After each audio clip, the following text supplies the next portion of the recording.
Hi, and welcome to the third episode of All Cards on Deck LinkedIn Lives. I'm Ola, and I'm the host of these little LinkedIn series where I invite and sit with different guests who have different backgrounds, life stories, but they all have something in common. They all live their lives on purpose. So we dive deep into who these people are, what is their purpose, how they found it, and what challenges they faced along the way. And these LinkedIn lives, they have a little twist to it. Second part of All Cards on Deck, we are actually using cards which are called We Are Not Really Strangers. These cards have questions, very random, personal, and this is how we bring a bit of fun and play into these lives. And today I have an incredible guest, a friend of mine on LinkedIn. His name is Fran Callado. He's a marketing nerd and a person who doesn't chase his clients, but attracts them instead. How awesome is this? Welcome, Fran. Super happy to have you here. I appreciate it, Ola. Thank you very much for the intro. Yeah, let's dive in. The first question is, who are you? I mean, it's a great question, but it's a very difficult one, isn't it? Uh, I I know, would right? say It's that short. It's only three words, but it you can go really really deep with it. it connects with the way you introduced me. That is, an idea that I use a lot to the marketing nerd. It connects with who I am. I don't know. I'm here to explore, to learn. Here in life, and that's how it is with everything. And marketing is just because I was always fascinated by human behavior and human psychology, and marketing is none other than that, how humans relate, right? So yeah, I would say that's who I am. I'm a nerd, a person who just wants to learn and know more about the world and about humans.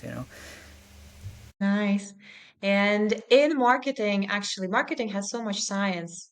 You can either look at it as something surface or just a brand, a name, a color, but this is so much more than that, right? There's like human psychology behind every single proper aligned marketing, right? Yeah. I think marketing is one of the is one of the disciplines that is more hated and misunderstood in everything because if you ever heard that, oh, it's just marketing, right?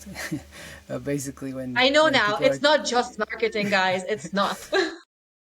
and it's like, but we use that in a negative way, right? Like, oh, it's just marketing, but for me, marketing is the art and the science of connecting a person with the product or service that they need in the exact time that they need it.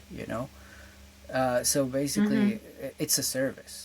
I was working in sales before, and like marketing and sales, they usually come together. But I was in business development, completely in sales, and we had a separate team for marketing. Yeah, And we were always like this little fight between marketing and sales people, like, we need more leads. You're not closing these leads. And there was all of this kind of like weird interaction between these two departments. But now, running my own business, I realize that they come really hand in hand. Sales and marketing they have to be together, and you cannot run absolutely. a business without either only based on sales or only based on marketing. It's like two have to be together. Yeah, the better your marketing, the less you need to sell, basically. You still need to sell, Exactly. but it's just Yeah, easier. I agree with you. I agree with you.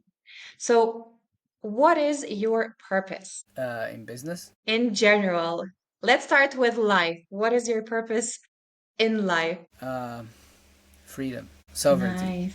Nice. I think those two words define everything about my purpose. I'm basically, um, freedom is behind everything I do, and sovereignty. So being myself, um, inspiring my kids to be themselves and to be free to live life as who they are, and my work comes from the same place, because I believe that coaches, for example, which is my main focus right now, like you have an incredible purpose. You're experts on something, and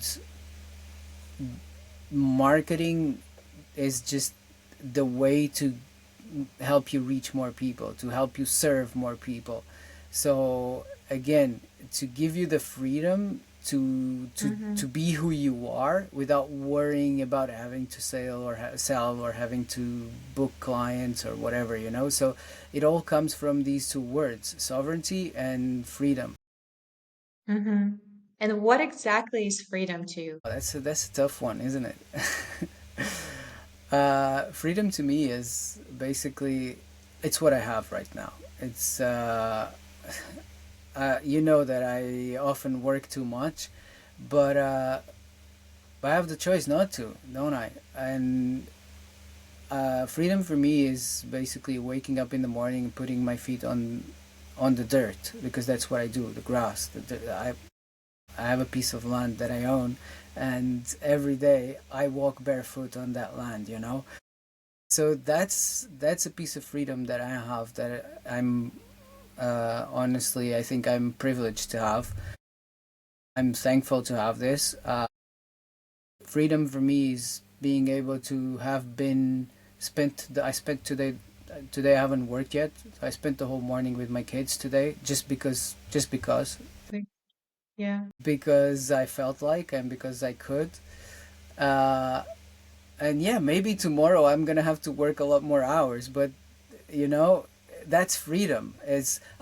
There's still things I need to do. There's still obligations I need to meet, especially specifically to my clients, you know. But I can choose when and I can choose how. And that's freedom. Nice. And you were, we spoke about your purpose in regards to life, and what about purpose in regards to your work? Yeah, I think I touched upon on that a little bit, right? So um, it connects, right? It's the my purpose is basically giving people like you the freedom to be who you are and to inspire others without having to worry uh, about selling, about reaching out to people and trying to book clients, because that's what I do. I build systems for people to be able to be the expert they are and be free. So again, it comes from freedom, right? uh, Free to serve others and inspire others with their awesomeness, you know. So yeah, the purpose is the same. Yeah, yeah, it's so interlinked. How did you find your purpose? Oh, wow, I I searched a lot. I mean, my motivation was always the same. Can tell you a little bit about my childhood if you're interested, but like Absolutely, yes, let's go there. I was 12 years old when my parents weren't religious, but my grandmother, my grandparents were, and I spent a lot of time with them. So I had religious studies and stuff.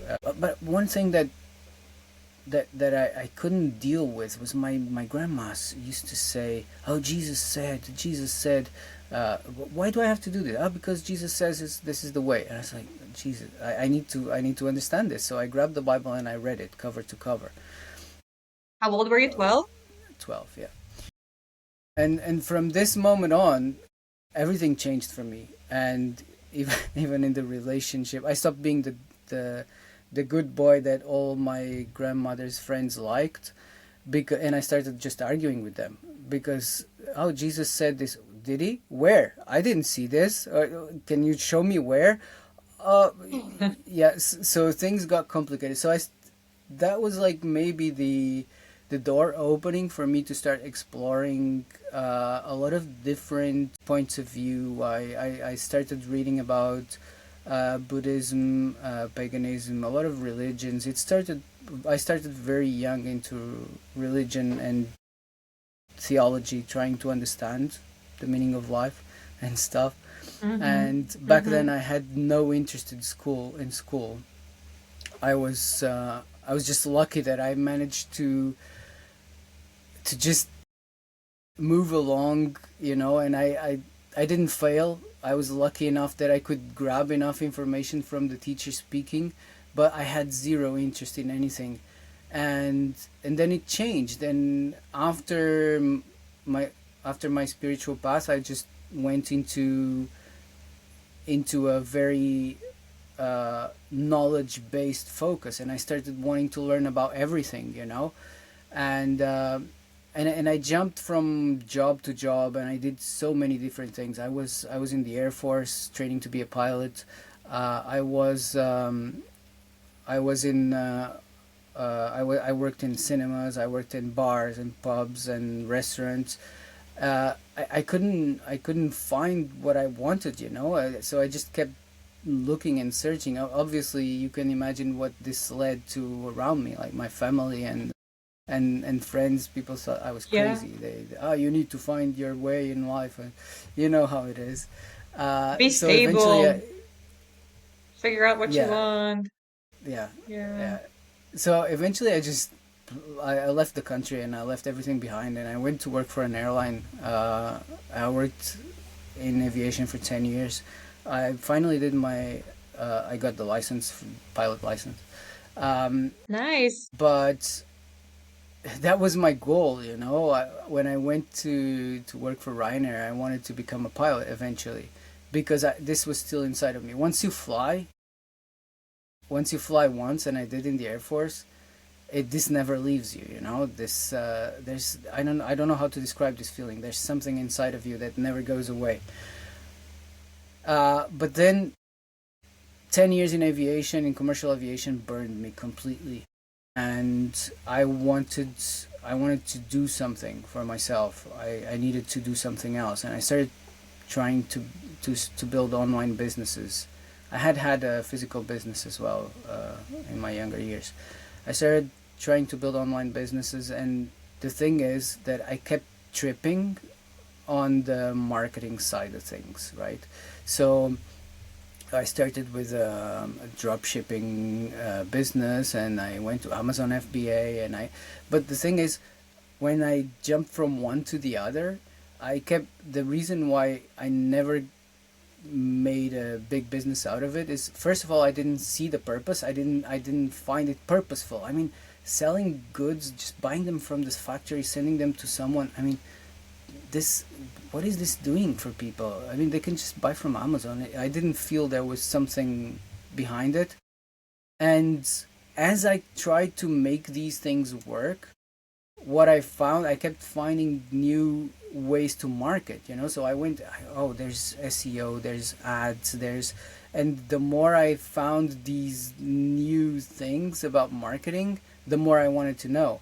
So I went into a rabbit hole that took me a few years to get out of. If you check in my LinkedIn, nobody checks certifications, but if you check my LinkedIn certifications, I have like 12 marketing certifications in all different areas. And then I Yeah. realized, okay, this is it. This is it. It's not the business, it's the marketing. And so I'm more motivated now to help others' businesses grow than my own. Mm-hmm. From everything that you have, learned and dug into, what are you focusing on right now? Because marketing is so broad. So is it like SEO, or I don't know, funnels, or it's everything? Like you're literally like an octopus putting your hands everywhere. That's a great question, and I've recently started doing the work for myself with the help of Dana Daskalova, actually, that I should have done. I do for my clients, but I haven't done for myself, which is actually define myself properly, because I realize that people don't even understand exactly what I do. And so I focus a lot on email marketing, because Mm-hmm. if you look at the iceberg, email marketing is the bottom part of the iceberg that nobody sees from marketing systems. That's where everything starts, and that's the biggest part of a of any more good marketing system. So that's where I start, and that's where I start working with people. So basically, building them an email list, and a basic email funnel that attracts the right leads and converts them to booked calls, right? But from Mm-hmm. there, then this can grow immensely. I have a client with whom I've been working for over a year, And if you look at the stuff that we built, I mean, there's he has products being sold automatically. He has his list is segmenting in four different ways for four different types of audiences. So I do marketing strategy, but I focus, and that's where I start, is email marketing basically. Hmm. What do you think about outbound? It's the opposite of what I do. Yeah. When I do if I do my work properly, you need no outbound or as little outbound as possible. So what I think about outbound, it's a great way to get immediate clients or get clients immediately. So it's the most efficient, but then it's not scalable or it's very hard to scale. Once you build a proper email funnel, let's call it a funnel. I know that people frown upon the word funnel a little bit, but once you build a proper email system on the back end, like basically, if it's doing its job, then you stop needing outbound, or it's doing. Let's say that you're booking half of your calls from inbound through this system, because there's a big misconception that inbound is basically you post content and people DM you. Maybe this Hmm. was true in the early days of LinkedIn when there was no competition, but it's not Yeah. like that anymore. You know, that's not real. So when you have a system like this that gets people into your email list and then starts delivering emails automatically to them and invites them to get on a call with you after a certain amount of touch points, Hmm. and this is booking calls for you, so let's say that even if it's not working 100%, but it's booking 50% of your calls, that's you only need to do half of the outreach to fill up your pipeline, right? So Hmm. that's what I think about it. I think it's perfect for anybody starting. It's amazing, and it's good to complement a good inbound system. Yeah. I remember when I started on LinkedIn, it was 2.5 years ago. I was so naive. I was like, "Oh, I'll be posting once or twice a week, and I'll start getting clients from my posts." It didn't happen. There's so much more to business, to marketing, to LinkedIn than just posting once or twice a week. Even people who are posting every day, it still needs time and systems and strategies and so much more than just creating and giving value on your posts, right? Yeah, because there's too much noise, and nobody just receives value and thinks, "Oh, I'm gonna buy more value from this person." If you don't if you don't give them a good reason to, and if you don't follow up with them enough, which basically it's what email is doing, right? Email marketing, because if you're just posting on LinkedIn, then it's random whoever sees your posts. But if that person then subscribes to your email list, now you know you have their contact, you can follow up, and you also know the actions they took, right? So if you invite them on a call, for example, there's something I did with a client recently.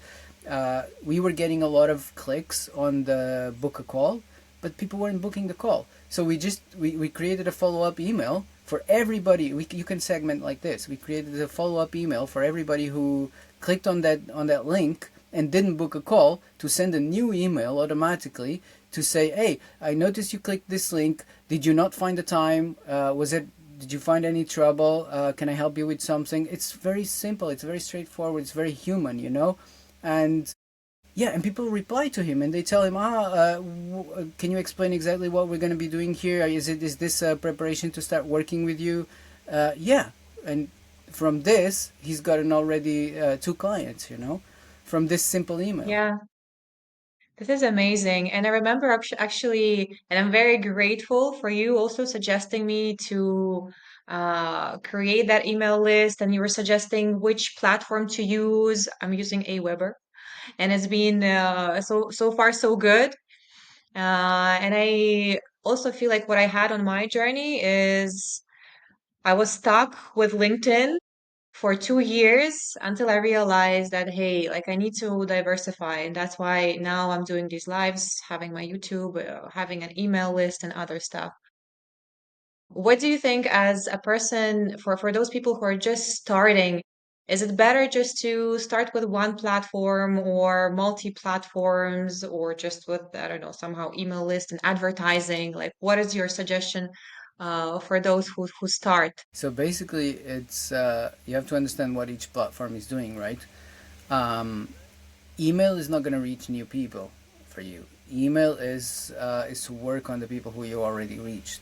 So the first step is to reach someone. Is to reach your ideal audience or the audience of your ideal clients. So first you need to know where they are. Who are they, and where are they hanging out online? If it's LinkedIn, then okay, go on LinkedIn. Uh, Talk to them on LinkedIn and start telling them what they want to hear. Now, the next step is bringing them to your world. So now it's email. So I advise one platform. Be that to start with. Be that the platform that where your people are, right? And then the second platform, always email, because that email list only compounds. It only grows. Uh, for example, I know of quite a big business. They're aiming for 6 figures a month now, and they struggle now that all of their accounts got taken down, and on LinkedIn, and all their business is for LinkedIn focused, and they had to verify with the identity of each of Mm, the profiles, and the main profile of the founder is still not reactivated. It has still not been reactivated. He's struggling with it, yeah. and it's This is what been happens like when you put the eggs in one basket, right? it's been almost a week, and this can kill a business immediately. I mean, we're talking about someone making 60K over per month with a lot of expenses. You have to pay those expenses.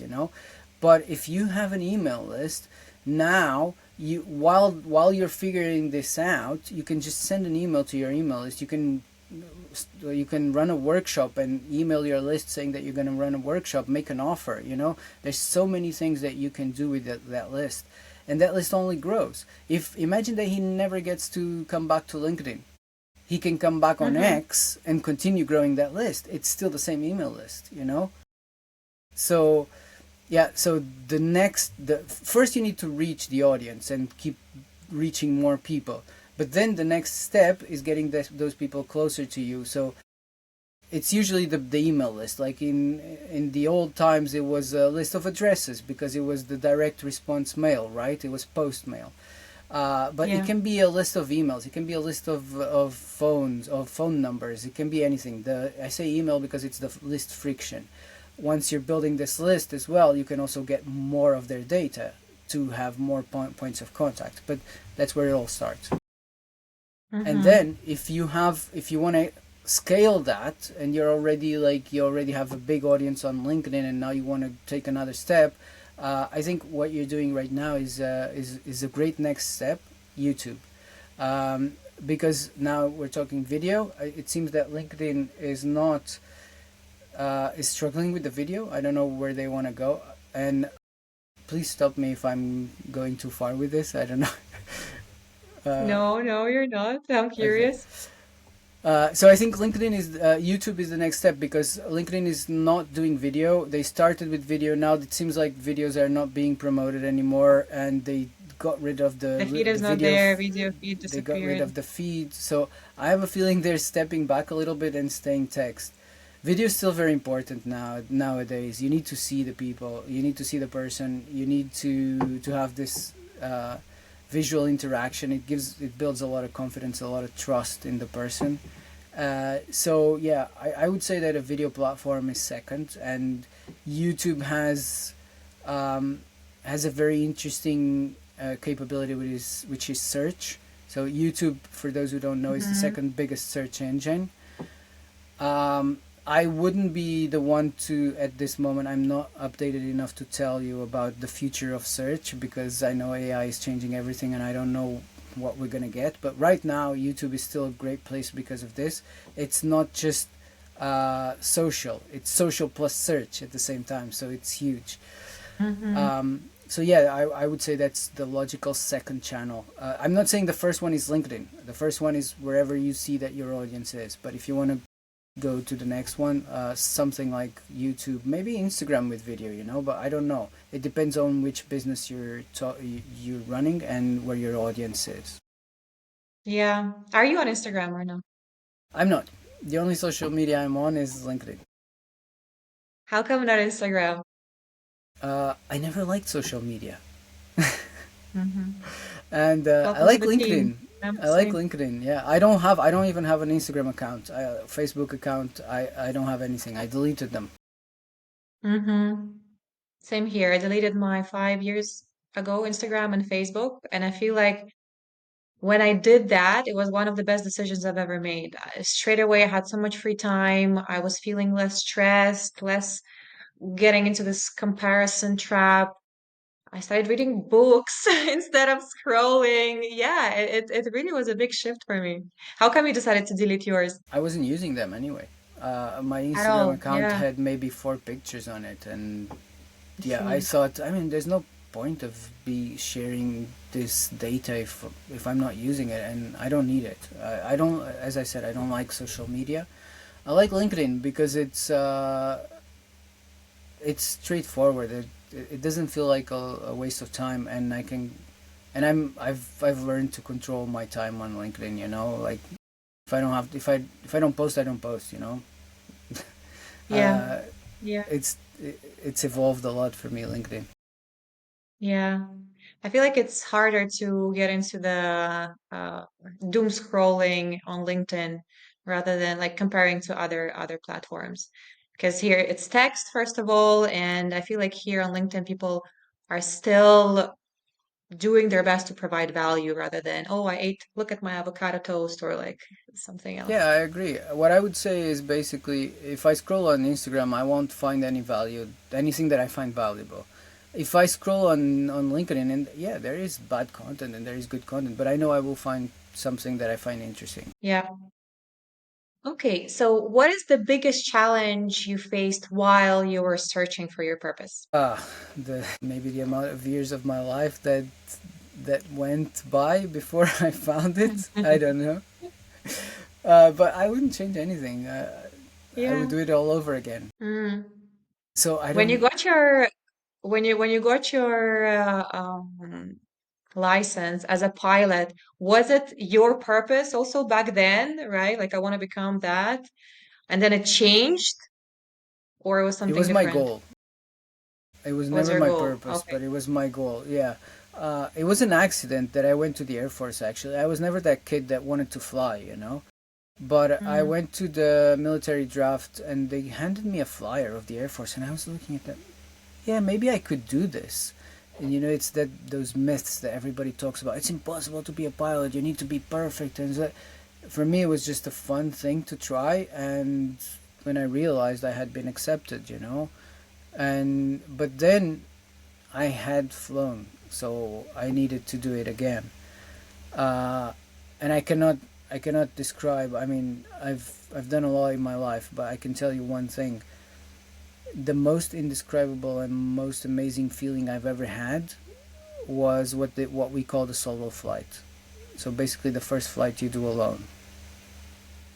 It's What was so when special about it? when you take off, when the plane takes off, and I had flown a lot of times with instructors, but when I'm getting shivers right now.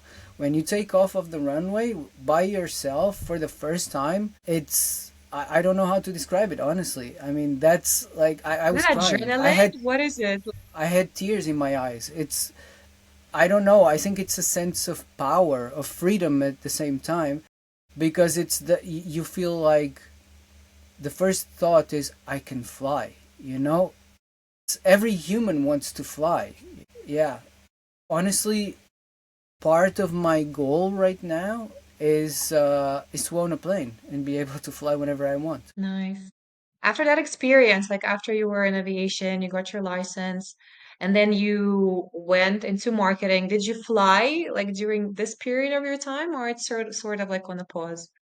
No, and maybe I'm or you able fly to once? answer the challenge side that you asked.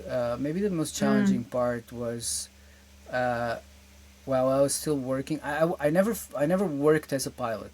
I am not a commercial pilot. I have the private license. I never finished the commercial license. I started it, but I never finished it. I was working as a cabin crew, and maybe the worst part, like when I when I did the day I did my flight exam, my daughter was 3, the oldest, and my wife brought her to the airport to see me because I was working and flying at the same time. Well, I was flying and flying, uh, but my work was flying, but it was as a cabin yes. crew, right? But Yeah. the day I did the exam, she told me something that hit me really hard, and that was one of the saddest things I've ever heard. She said, "I'm gonna look for another daddy." Ouch. Because I was never there. I was Yeah. working and then I was studying and then I was working and flying, and that hurt so much. That the result is what I have now. But that was a hard moment, and I still had to go through something similar when I started trying to build a business. I was doing the exact Mm-hmm. same thing. I was just doing it from home, but now I was Mm-hmm. there. She couldn't feel that I was always gone. So yeah, that was probably the biggest challenge. Yeah. So was that the moment when you decided to, hey, something has to change, like I want to pivot? It was, but I couldn't say there was one event. I mean that thing hurt me a lot. That she said that. I know she didn't know what she was saying, but I understood the meaning, right? Um, Mm. and but I was already the commercial aviation burned me. There's so much to it that people don't see, and Mm. it's a very tough job. And I thought I wanted to Like be even inside. health-wise, right? Going always up and like It, health-wise, it it's also horrible. is not, it's It not easy. kills you. Yeah, It yeah. kills you Mm. literally. And I thought I wanted to be in the cockpit and it was going to be different. And then I started, like every day, I was talking to the pilots, and they were as unhappy as we were. Mm-hmm. They didn't even fly. I mean, those people were there because they loved flying, but what they're doing right there is not flying planes. They're just monitoring instruments. Yeah.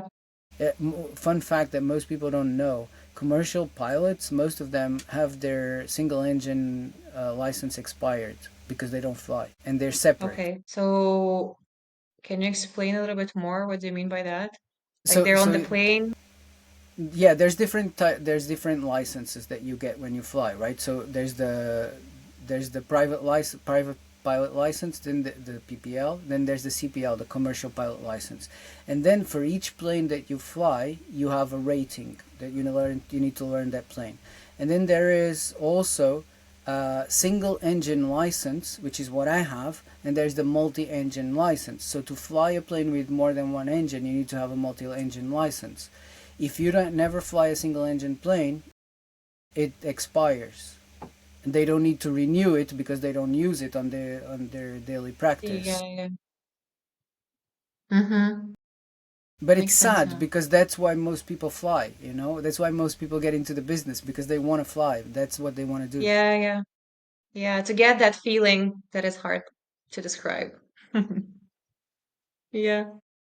What are any tips for those who are in search of their purpose? Wow, that's not an easy one. I feel like you're more qualified to answer that than me. From your own experience. Yeah. I don't know if it's the same for everybody, but for me, is don't be afraid to try new things. I mean, if there's something pulling you, then go ahead and do it. And it's the only way to know if that's really what you want. I feel like we're all led towards a path of an unknown path, right? So we're at school and we have to choose a path. I chose to be a computer technician initially, and then I finished the high school, and I thought, no, I'm going to architecture. So I went to the university. I did an exam, and I went to the university to be an architect. And then I said, no, I'm going to the Air Force. Uh, it's it's everything is prepared for you. You have to pre choose without knowing what you're getting into, you know. And the idea that we build in our minds is definitely not what's going to happen, so we have to try it. There's no other way than, I think, experiencing life is the only way to find your purpose. The more you experience, the closer you will be to finding it, I guess. I love it, Fran, really. And that's why I admire your journey because you weren't scared to follow one thing. Oh, I decided to be uh like I chose architecture and this is the only thing that I'm gonna do right now. You were experimenting, you were experiencing life, no matter the society, no matter the maybe your inner talk, you were still going and experimenting. And here you are, you found what you love doing. Yeah, I did. And honestly, I don't know if I would say I wasn't scared. I was scared. I was always scared, but I That's guess I right. was too much of a rebel to stay stuck in one path. Yeah. This is exactly what I tell people. You got to take action and experiment too. Like without that, how can you know what's ideal and perfect in your head might not be that ideal or perfect when you try it out. But if you don't try it out, you won't know. So go try it out. Go and experiment. Absolutely. Yeah. Yeah, beautiful. Okay, done with the purpose-related questions. Moving to part two. Are you ready for the We Are Not Really Strangers random Sure. random questions? The card deck has three levels. We start with level number one. Curious. I really liked No the ones I saw. way! Okay, go ahead. So we were just talking about questions that Kevin had, and that probably is not gonna be the same. It's the same. Oh God. Have you ever been fired from a job? If so, Oh, what for? I was. But it's a fun. It was. It's a fun fact. I mean, it's a fun situation. I was fired, but honestly, I wanted to be fired. Yeah. So it was everything just worked out as I wanted it to work out. You know. So it was a mass dismissal. Our base was closed at Reiner, and they fired us all. So basically, it was the opposite of what it would be for most people.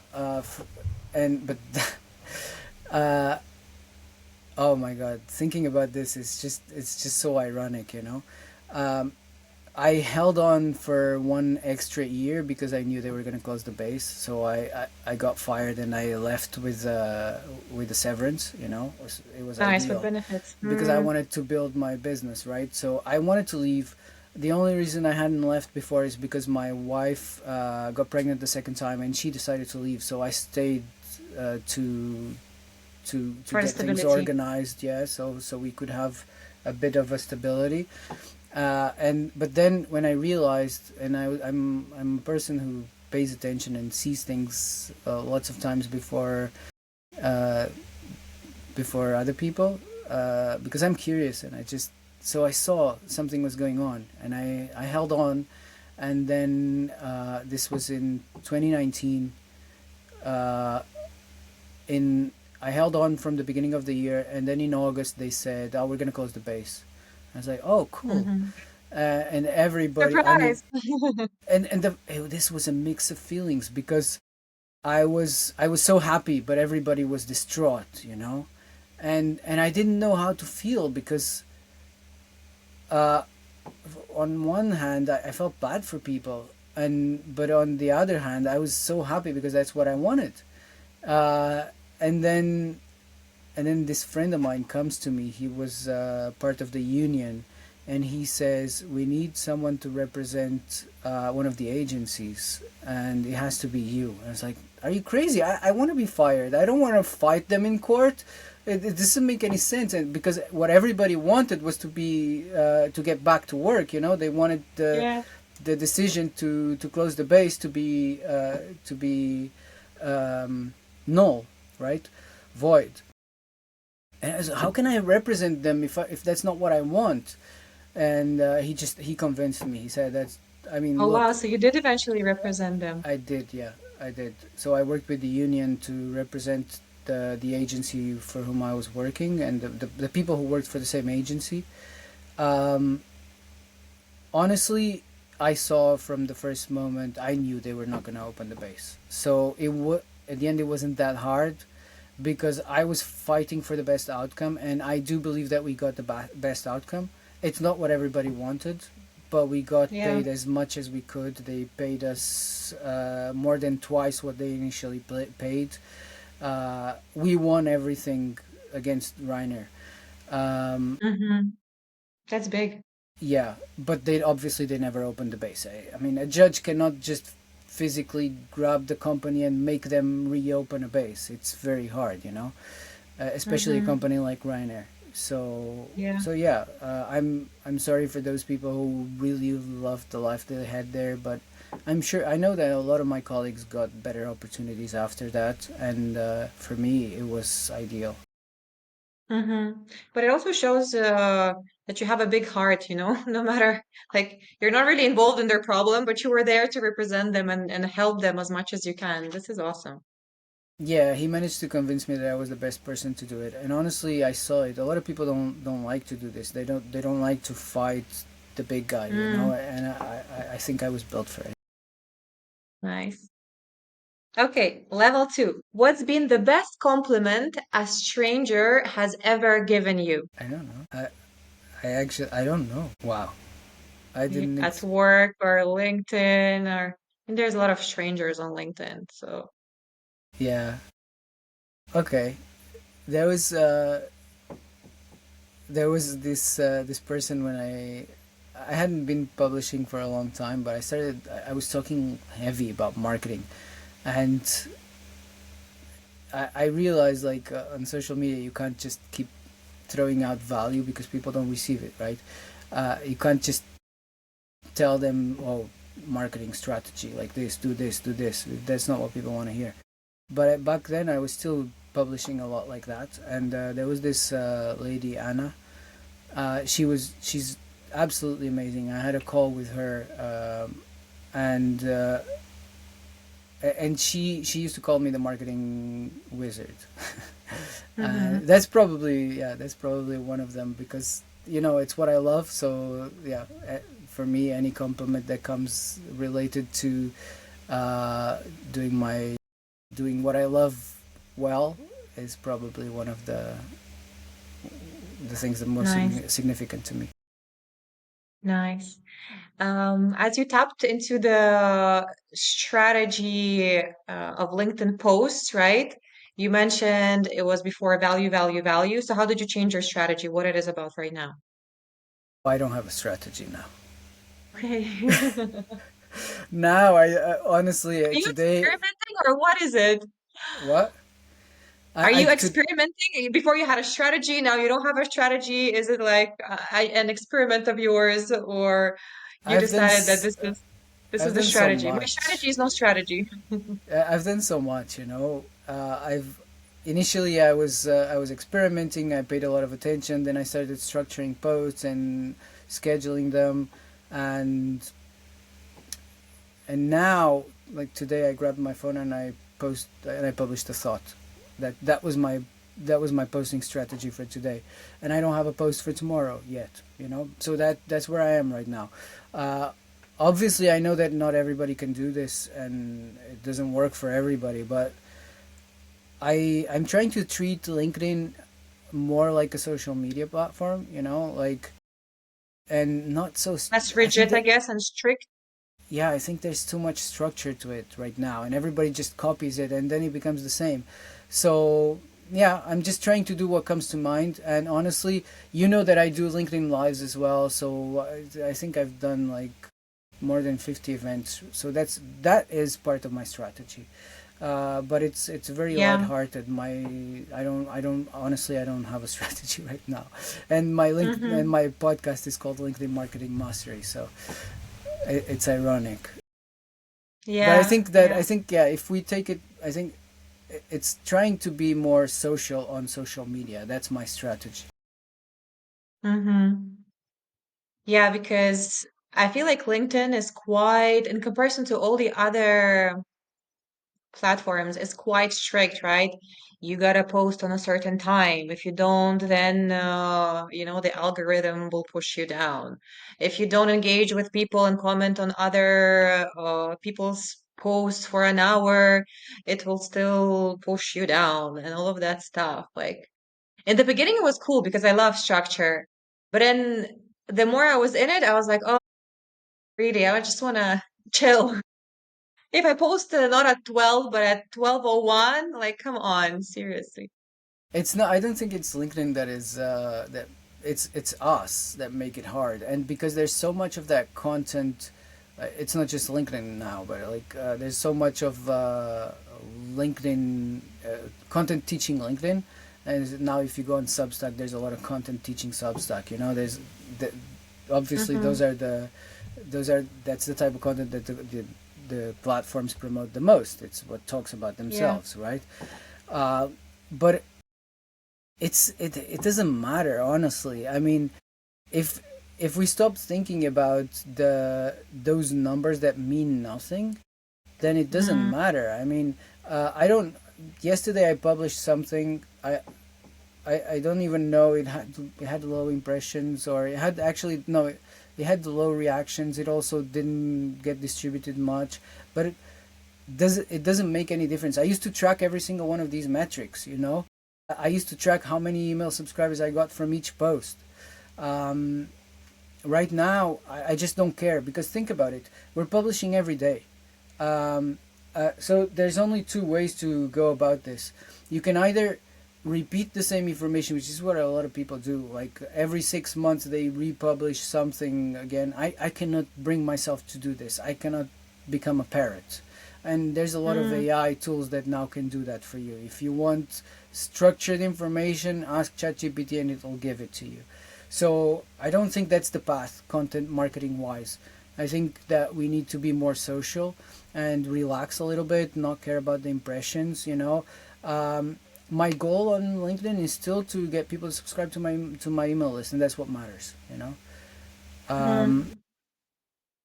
I really like that strategy. I like what you said. Like, just be more social and, chill the F down. Relax, Yeah, now that I if you talk think. about it, and if you don't mind, I'll shamelessly plug. I have a tool that you can test on my profile. Uh, it's it's a scoring tool that will score how optimized your profile is, and your LinkedIn activity to convert people into clients, right? And it's free. Mm-hmm. You can use it. You don't even have to subscribe to my email list. You can use it for free and get the result right there. Uh, so yeah, then you can opt in to subscribe, but it's a choice. Is it a new tool you've created or it was there before? Because I think I checked something that you had before. I think No, it I was think you've used was it it a already. quiz? I'm preparing something new, but in the Okay. meanwhile, that's the quiz I have. Yeah, it scores. It gives you a score like from 0 to 100 of how optimized it is conversion wise.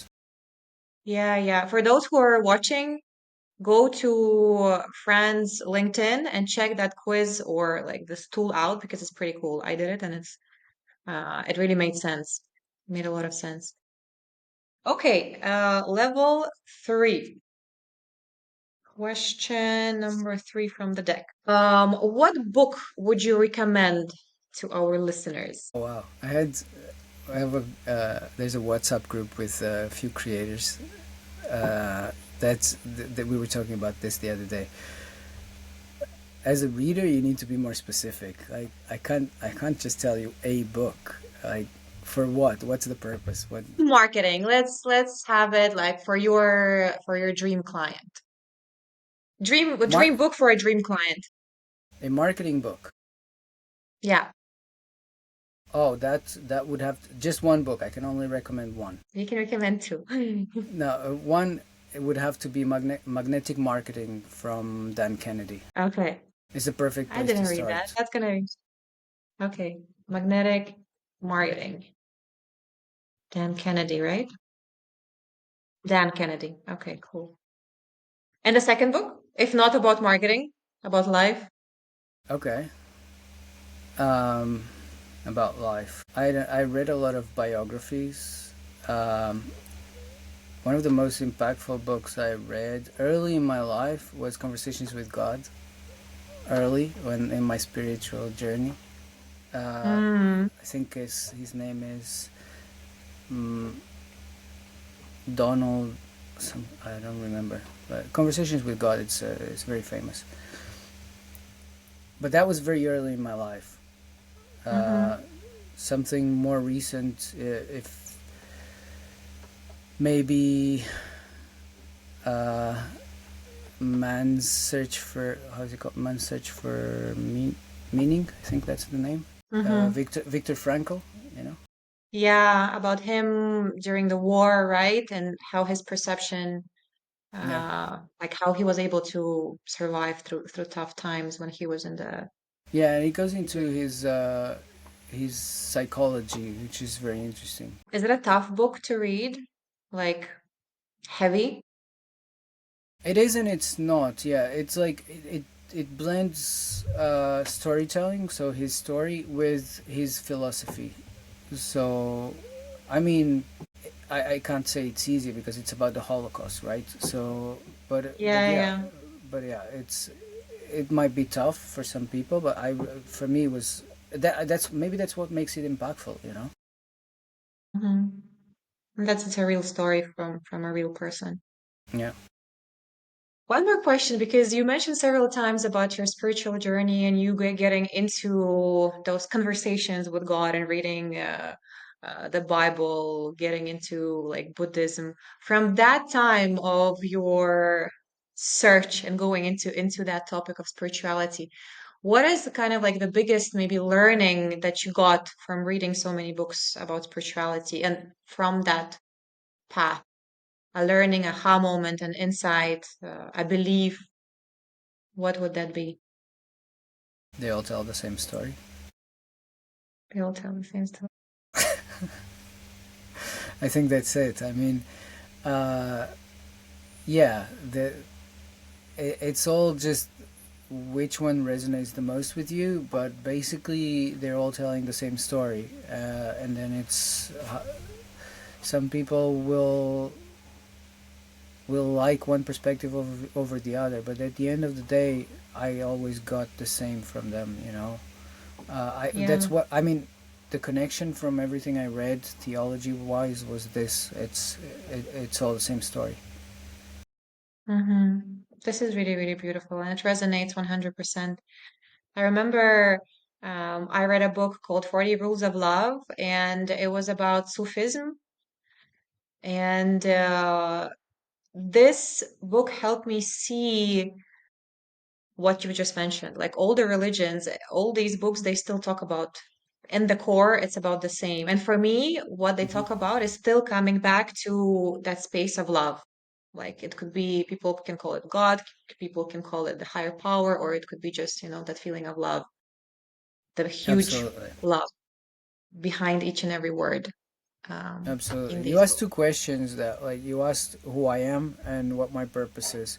There's one thing that has Mm, defined me forever, and it has created struggles, and it's definitely who I am. Is I am a huge believer in the human race. You know, I I love everything about the human race. I want to find out more about who we are, and that defines everything about who I am. I've always thought this way. I always thought I love humans since I was very young, you know? And this hasn't changed yet. And I don't think it will. I'm 40 I'm 42 now, you know, so I don't think it'll change. yeah, beautiful. And on this beautiful note, we'll be wrapping up. Last question. One more last question. How can people find you? Where can they find you? How can they reach you? What's the best way to do that? LinkedIn. Uh, I am.